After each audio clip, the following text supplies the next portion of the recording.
সালামু আলাইকুম প্রিয় শিক্ষার্থী। এখানে আমাদের একটা প্রশ্ন দেওয়া আছে। আমরা এখন এসি ফান্ডামেন্টালের সাইন ওয়েভের কিছু ম্যাথ দেখব, অর্থাৎ এসি ফান্ডামেন্টালের কিছু অঙ্ক দেখব। এখানে একটা প্রশ্ন আছে, প্রশ্নে বলা আছে find the RMS value of the offset sine wave show in figure. অর্থাৎ এই চিত্র হতে, অর্থাৎ এই ওয়েভ ফর্ম হতে আমরা আরএমএস কারেন্টের আরএমএস মান বের করব। তো কারেন্টের আরএমএস মান বের করতে হলে আমাদের সাধারণত যে নিয়মে করব আমরা, এখানে আগে ওয়েভ ফর্মটাকে দেখতে হবে। আসলে এটা একটা আনসিমেট্রিক্যাল সাইন ওয়েভ, অর্থাৎ এটার পজিটিভ দিকে এবং নেগেটিভ দিকে সমান নাই, শুধুমাত্র পজিটিভ দিকেই আছে। অর্থাৎ পজিটিভ উপর দিকে মান আছে, নিচে মান নাই। তো এই যেই ওয়েভগুলোতে শুধুমাত্র পজিটিভ দিকে আছে, অর্থাৎ পজিটিভ দিকে আছে, নেগেটিভ দিকে নাই, এইগুলোর ক্ষেত্রে যদি আমরা একটা টাইম পিরিয়ড অর্থাৎ একটা পূর্ণ সাইকেল নেই, এইগুলোর ক্ষেত্রে যদি আমরা খেয়াল করি, এই যে 0 থেকে এই পাই পর্যন্ত এইখানে যে সাইকেলটা আছে, এই সেম জিনিস এখানেও আছে। তো এইটার ক্ষেত্রে আমরা বলতে পারি যে এখানে টাইম পিরিয়ড হচ্ছে আসলে 0 থেকে পাই পর্যন্ত। অর্থাৎ এই অঙ্কগুলোর ক্ষেত্রে আমাদের টাইম পিরিয়ডটা বুঝে নিতে হবে আসলে কতটুকু।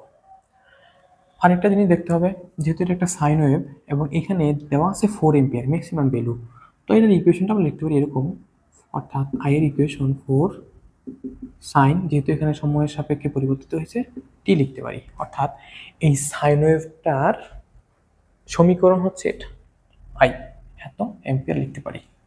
এখন যদি আমরা আরএমএস ভ্যালু বের করার জন্য আরএমএস এর সূত্রটা লিখে আমরা লিখতে পারি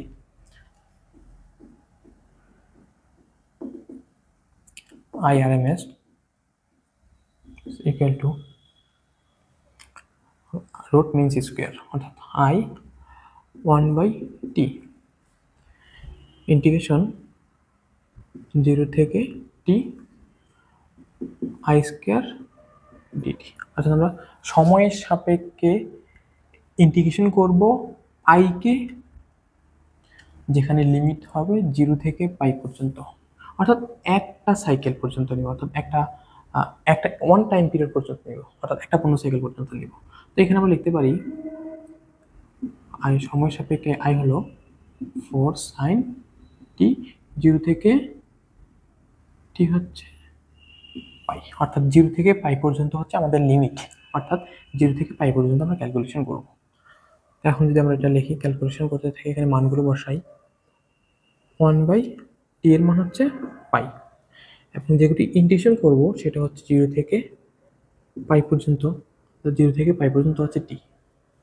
আই এর মান যদি আমরা লিখি, এখানে আসে 4 সাইন টি স্কোয়ার ডিটি। আমরা সময়ের সাপেক্ষে ইন্টিগ্রেশন করব। এখন যেহেতু এখানে স্কোয়ার আছে 4 এর উপর, সাইনের উপর, 4 এর উপর স্কোয়ার আসলে এটা হয়ে যায় 16 যদি সামনে চলে আসে 16/পাই লেখা যায়, এবং এখানে যেটা লেখা আছে 0 থেকে পাই, এখানে যেটা থাকে সেটা হচ্ছে সাইন স্কোয়ার টি ডিটি। এখন যদি আমরা সাইন স্কোয়ার সূত্র লিখি, আসলে সাইন স্কোয়ারের সরাসরি সূত্র করাচ্ছে, এটাকে যদি আমরা কসে রূপান্তর করে নিই তখন সহজ হয়ে যাবে। তো যদি আমরা এটাকে এখানে একটা 2 দ্বারা গুণ করি এবং এখানে নিচে একটা 2 দ্বারা গুণ করি, উপরে এবং নিচে 2, এটা কেন 2 নিলাম, আসলে 2 সাইন স্কোয়ার থিটার একটা সূত্র আছে এইরকম, যে 2 sine square theta equal to 1 minus cos 2 theta. এটা একটা ত্রিকোণমিতিক সূত্র। তো সেই সূত্রটা ফেলার জন্য আমরা এখানে 2 নিয়ে নিয়েছি। এখন যেটা আসবে, আচ্ছা, এই 2 এখানে কাটলে 8/পাই দাঁড়ায়, ইন্টিগ্রেশন করবো হচ্ছে 0 থেকে পাই পর্যন্ত, এবং সূত্রটা হচ্ছে যেটা 1 মাইনাস কস 2t, যেহেতু এখানে টি আছে 2t dt। এখন যদি আমরা ইন্টিগ্রেশনের সূত্র প্রয়োগ করি এখানে, তাহলে এখানে দাঁড়ায় ইন্টিগ্রেশন 1 dt ইন্টিগ্রেশন কস 2 dt। তো ইন্টিগ্রেশন dt সূত্রটা যেটা আমরা জানি, ইন্টিগ্রেশন dt এখান থেকে দাঁড়াবে হচ্ছে t, এখন ইন্টিগ্রেশন cos 2t সমান দাঁড়াবে হচ্ছে sin 2t, যেহেতু এখানে 2tটা হচ্ছে t না, মানে cos থিটার সূত্র ছিল, আমরা যে সূত্র লিখি এখানে 2 থিটা তাহলে এখানে দাঁড়াবে 2θ/2θকে আবার ডিফারেন্সিয়েট করতে হবে, অর্থাৎ ডি ডি থিটা 2θ। এটা করলে এটার মান যেটা আসে সেটা হচ্ছে সাইন 2θ/2 মূলত। তো এই সূত্রটা আমরা সংক্ষেপে এখানে লিখে দেব, যেহেতু এখানে খুব বেশি ব্যাখ্যা করার কিছু নাই, জাস্ট অঙ্কের প্রমাণের সুবিধার্থে। তো এখানে যেটা আছে সেটা হচ্ছে টি মাইনাস cos 2t, অর্থাৎ সাইন 2t/2। আর এখানে ক্ষেত্রে লিমিট হচ্ছে আমাদের 0 থেকে, অর্থাৎ লিমিট 0 থেকে পাই পর্যন্ত। এই টি এর মানে একবার পাই বসবে, এই টি এর মানে একবার পাই বসবে, বিয়োগ একবার 0 বসবে, আবার 0 বসবে।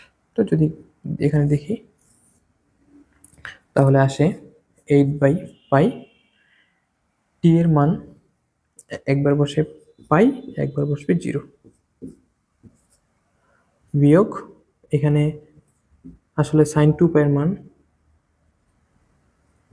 2π/2 বিয়োগ সাইন 0/2।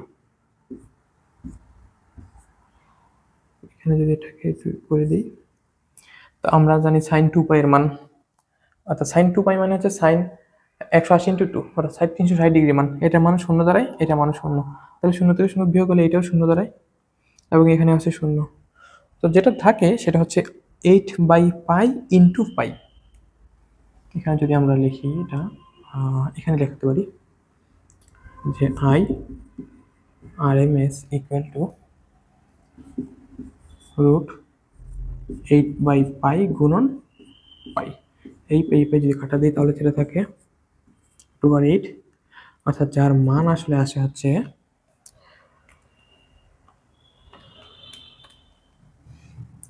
2.828 অ্যাম্পিয়ার। এই হলো অ্যান্সার। অর্থাৎ এই ওয়েভের ক্ষেত্রে এর আরএমএস মান বা ইফেক্টিভ মান যেটা, সেটা হচ্ছে 2.828, অর্থাৎ √8ও বলা যায়। আশা করি বুঝতে পারছেন। এখানে দুটো সূত্র ইউজ করছি আমরা, যেটা হচ্ছে ট্রিগোনোমেট্রিক সূত্র, আর এটা হচ্ছে আসলে ইন্টিগ্রেশনের সূত্র। আমরা আসলে যারা ইন্টিগ্রেশন সূত্র দেয় তাদের কাছে খুব বেশি কিছু না, আর যারা না পারি এখান থেকে সূত্রটা দেখতে পারি। এই হলো এটার আরএমএস মান। আশা করি বুঝতে পারছেন। সবাইকে অসংখ্য ধন্যবাদ। আসসালামু আলাইকুম।